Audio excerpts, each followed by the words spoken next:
Chapter 21. Thoughts, Feelings, and Emotions. Mechanisms underlying thoughts, feelings, and emotions create mental states that have profound impact in shaping our lives. They are all interconnected with perceptions, moods, and desires and can influence one another in complex ways. Even though understanding and managing them can significantly improve the quality of our lives, science is nowhere close to understanding how their underlying mechanisms work. This chapter not only gives a detailed explanation of how such mechanisms work, but how they are interconnected with each other. Putting it differently, it not only reveals how perceptions are formed, but how feelings emerge from perceptions, how thoughts emerge from feelings, how emotions emerge from thoughts and feelings, how desires are formed, and how all of them contribute to the mood of a person. Mental perceptions. According to the model, mental perceptions are formed in the same way we form sensory perceptions explained in the previous chapter. Following is the first ever explanation of how mental perceptions are processed by the brain. Mental perceptions are processed in the same way as sensory perceptions explained in the sensory perception flowchart earlier, where the sensory information of ongoing interactions is replaced by higher-level mental experiences and states that produce them. For example, if a person helps you in achieving a difficult goal, an attribute summarizing that he is a helpful person is stored in your System 1. When you meet him again, your System 1, that is, your non-conscious self, recalls and processes it, the result of which is sent to your System 2, that is, your conscious self, which makes you perceive him as a helpful person. The perception that he is a helpful person is received by your System 2, that is, yourself, not in the form of a thought, but in the form of a feeling. As feelings play a central role in our daily lives, we are influenced by them all the time, yet we do not know much about them. Even science does not explain the nature of feelings and how they emerge. Following is the first ever explanation of what feelings are and how they work. Feelings. Our brain uses various types of communication to process information and regulate bodily functions.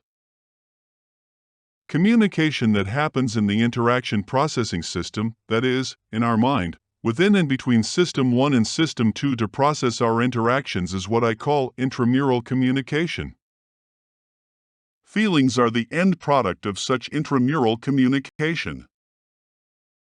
If further processing of a feeling generated by a situation is required, for example, in the process of making a choice, we convert it into what we call thoughts using language. Such decision-making requires deliberation, in which one or more chains of decisions progress in a sequential manner, where each decision is based on the previous one in the chain of thoughts. Such conversion helps tie up the content of an interaction, whether physical or mental, to its counterpart in language. For example, while choosing between wearing a red dress or a black dress, you do not have to convert your choice into language, that is, by saying to yourself, "I'll wear black." You simply pick up the dress with your chosen color based on your feeling. However, in the case of choosing which cell phone to buy, you may need to convert the interaction of buying the cell phone into language for deliberation. For example, it's better to have a larger display for the price compared to a larger memory, as I'm only going to use it to make calls and check emails.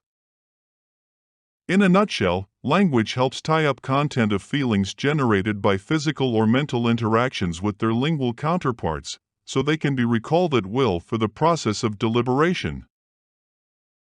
Besides 1, storing information of a feeling to the memory and retrieving it when needed, and 2, processing it using cause and effect chains of thoughts for deliberating between multiple options, engaging in deep thoughts, etc., converting into language also helps us, in 3, communicating it with others. How do we use feelings?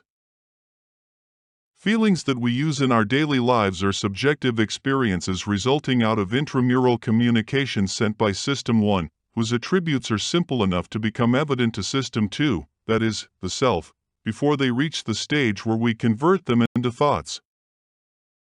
Putting it differently, feelings that we use in our daily interactions are based on information sent by System 1, whose attributes are gained by System 2, that is, the self, without the need of them to get converted into thoughts.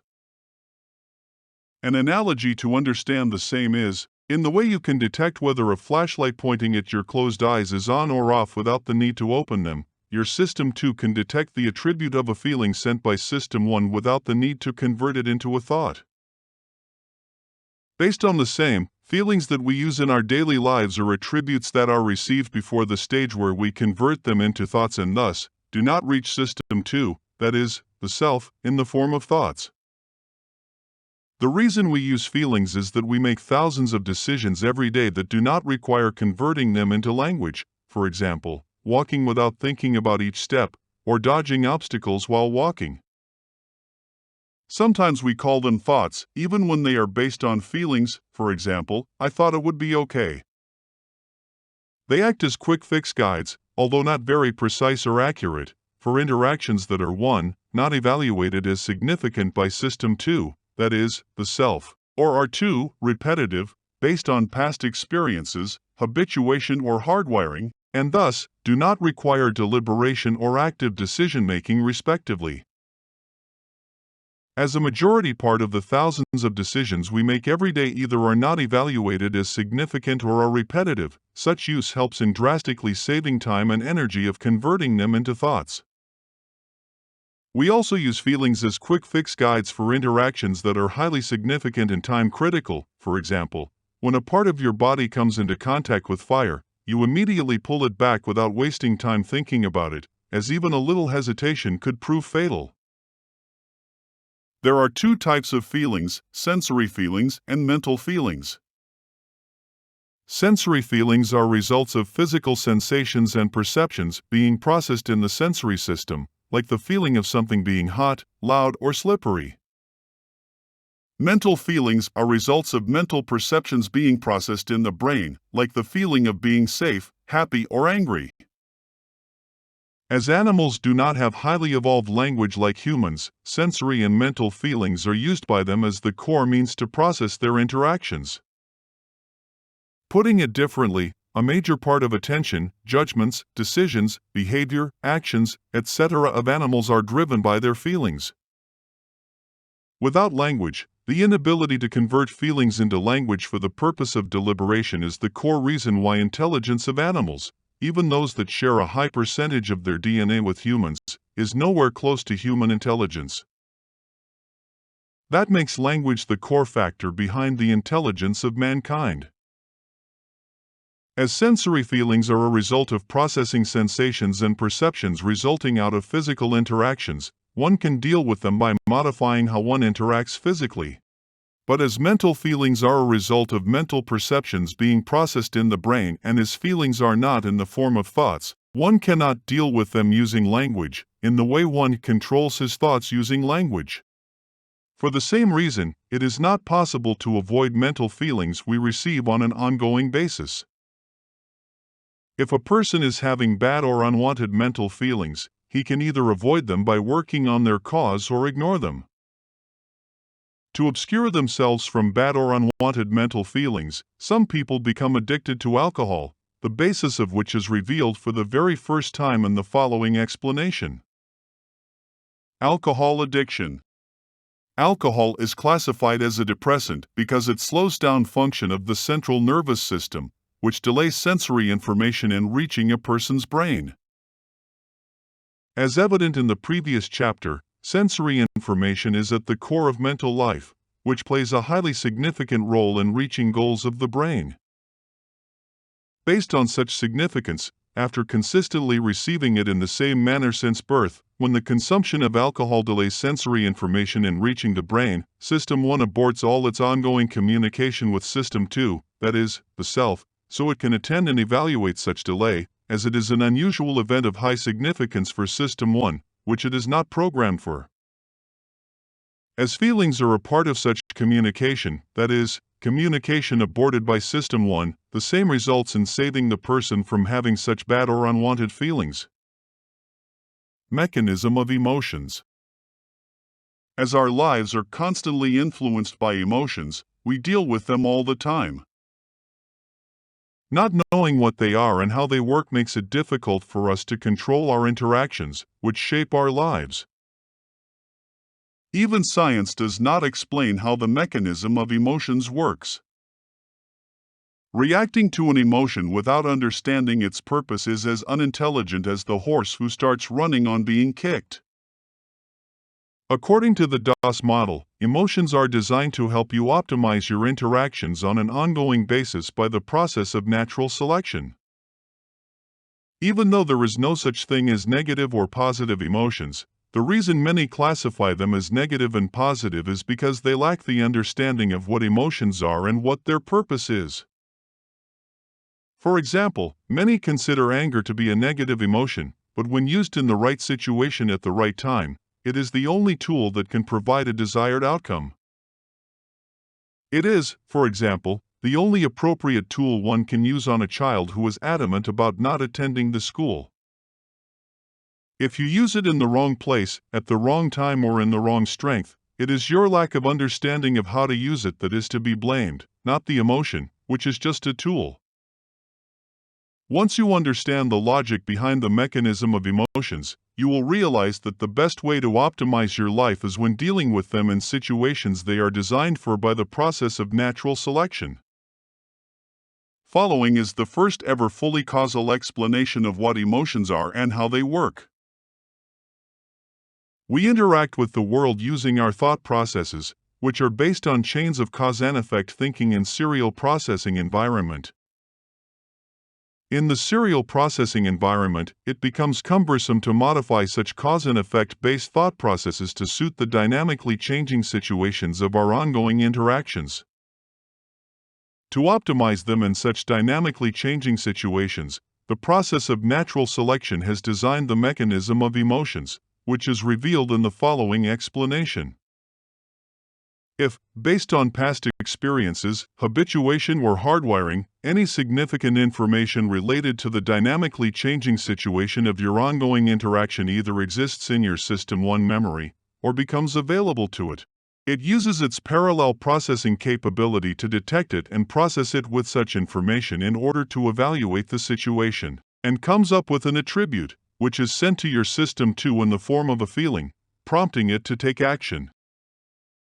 The attribute selected by your System 1, which is non-conscious, based on such evaluation is what we call emotion, which is used by your System 2, that is, your conscious self, as a guide to modify your ongoing interaction in order to optimize it.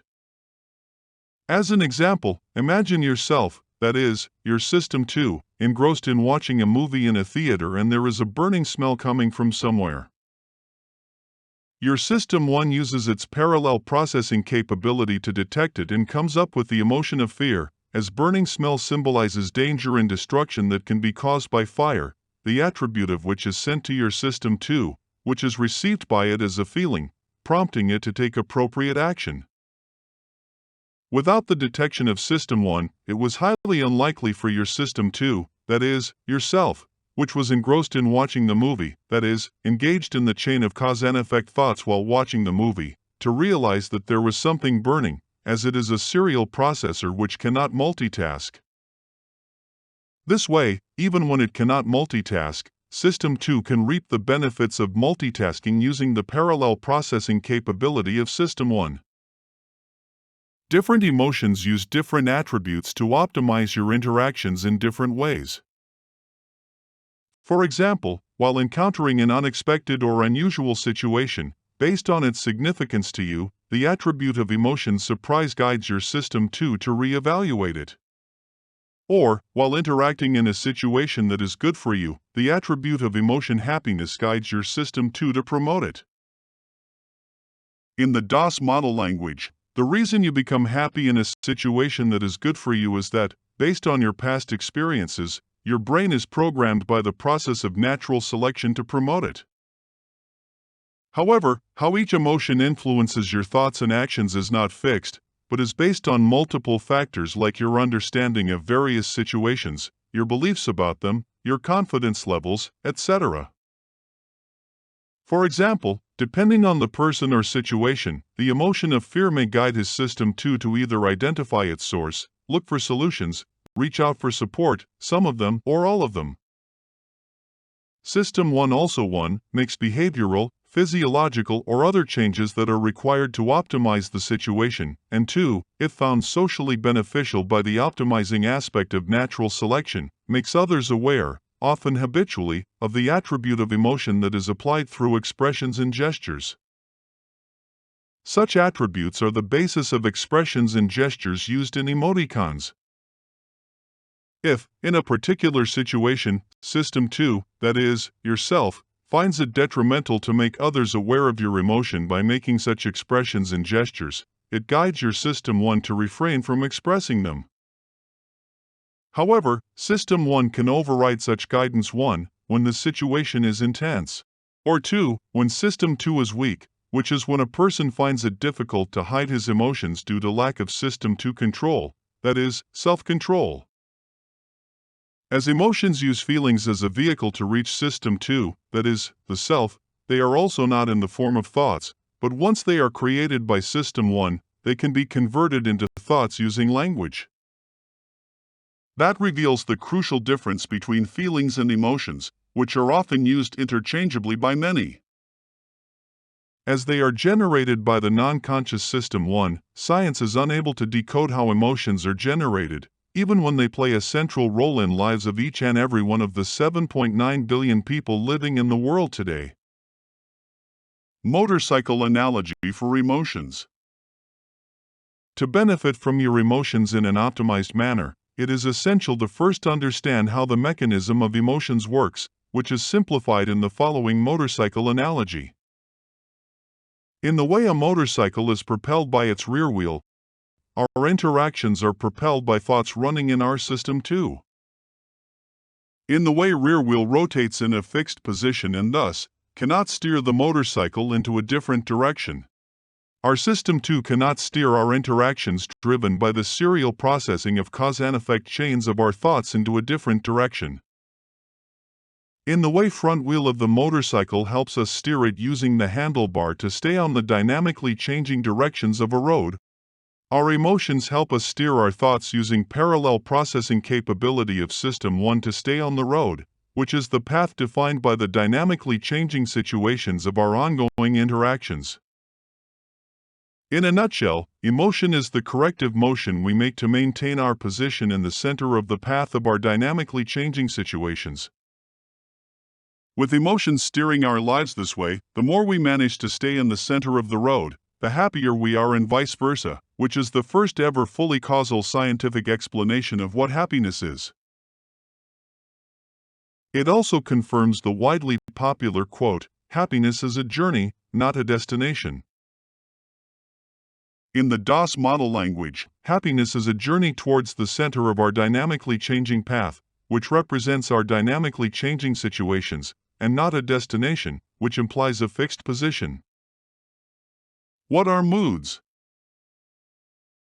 Science finds it difficult to clearly explain what moods are because of their complexity, subjective nature, and intricate interactions between psychological and environmental factors.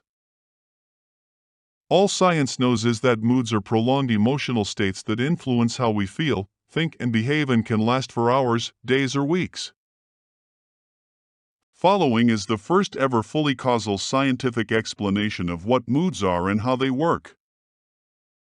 Continuing with the motorcycle analogy of emotions, moods are defined by two dimensions: your position on the path defined by the dynamically changing situations of your ongoing interactions and your strength to be in that position. Position and strength. With continuously changing situations of your ongoing interactions, your mood is based on your evaluation of your current distance resulting out of such interactions from the center of the path. The closer it is to the center of the path, the happier your mood is. The farther it is from the center of the path, the sadder your mood is. The strength of your mood is based on your strength to be in such position. The same translates to the higher the strength of your happy mood, the higher strength it needs for it to change into sad mood and vice versa. What are desires? Like emotions and moods, desires are also complex, subjective, and context-based. Without the understanding of mechanisms that drive them, it is difficult for science to explain what they are. Following explanation reveals what they are and how they work based on what I call formula of desire revealed by the model. According to the model, the mechanism of desire makes sure our physical and mental needs are fulfilled based on their significance to us. For example, electricity is important for our daily lives, but as it is always available, we do not pay much attention to it.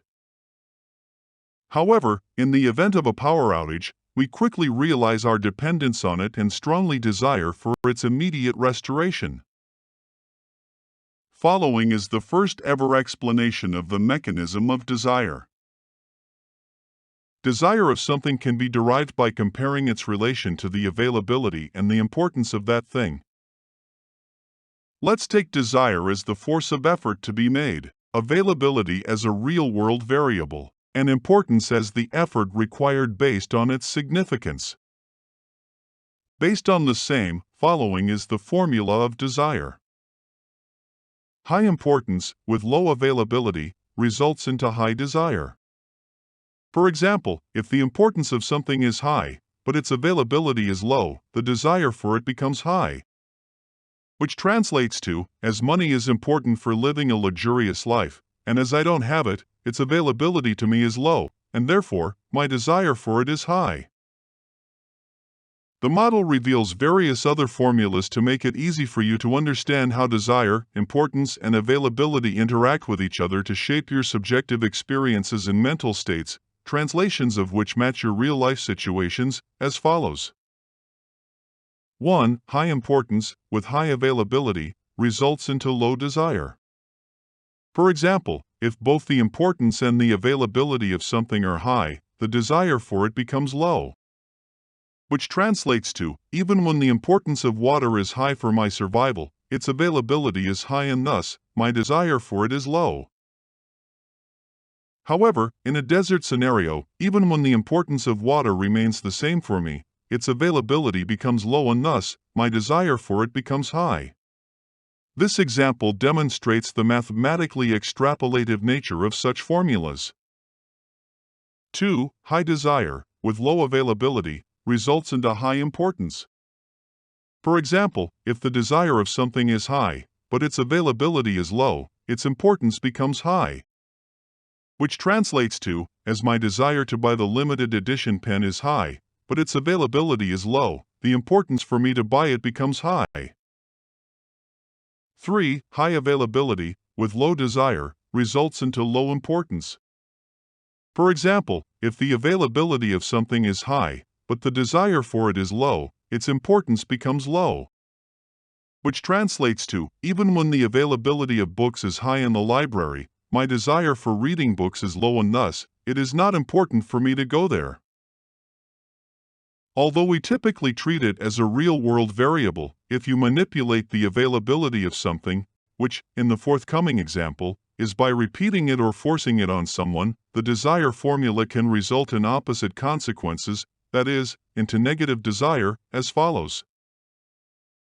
4. Low importance, with high availability, results into low desire. For example, if the importance of something is low, but its availability is high, the desire for it becomes low. Which translates to, when a student does not see studying as important, but his availability to study becomes high due to the teacher's pressure, his desire to study becomes low. The more the availability, the less his desire. With enough pressure from the teacher, his desire to study can decline to such levels, that is, into negative desire, that he may not study in the future, even if he comes to recognize the importance of studying. Conversely, when a person gives you the freedom to do whatever you desire, you start liking that person, as he becomes important for you. As desires are generated in the form of mental feelings, and as explained earlier, we cannot control the generation of our mental feelings, we cannot control the generation of our desires, but we can either modify our thoughts and beliefs that generate them or control how to respond to them. Using desire as a tool. Wearing clothes has been an essential aspect of our lives, which serves multiple purposes. We wear them for protection, modesty, comfort, social status, and cultural expression. They shield us from weather, injuries, and harmful elements. Keep our bodies clean and protect us from germs and dirt. Help us regulate our body temperature and provide us comfort. Help us reflect our personality, culture, profession, and social status. And help us cover our body according to cultural and social norms. Although we wear them for such multiple reasons, they are all secondary reasons. The primary reason we wear clothes, which is the evolutionary reason connected to the process of natural selection, is not known, even to science. In spite of that, most people in the world diligently adhere to the practice of wearing clothes. In fact, we have taken the practice of wearing clothes so seriously that we have the word nudity for being without clothes, but not a single word for the state of being clothed. Following is the first ever explanation that reveals the core reason why we wear clothes.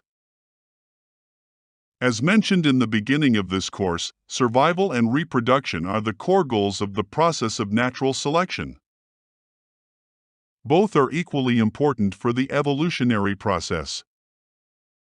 Until now, you have learned how the evolutionary process takes care of the goal of survival in many different ways, but not the goal of reproduction. The model reveals how the process of natural selection uses desire as a tool to aid the evolutionary goal of reproduction. Based on the formula, desire is equal to importance divided by availability. When the availability of something important is low, the desire for it becomes high. According to the model, the core reason why we wear clothes is to cover parts of our body that are considered private, which is important for the goal of reproduction. By making the practice of hiding of our private parts a socio-cultural norm, which exists in most of the human population, the availability of them becomes low and thus, the desire for them becomes high. Such desire is used by the process of natural selection in multiple ways to promote and boost the goal of reproduction. Besides revealing detailed explanations of mechanisms underlying various emotions, my forthcoming work will reveal mechanisms underlying beauty, humor, music, art, taste, etc., which play a major role in influencing them, but are unknown to science. For example, it will reveal the mechanism behind why we like music, which is not only unknown to science, but even to the musician who is responsible for making it.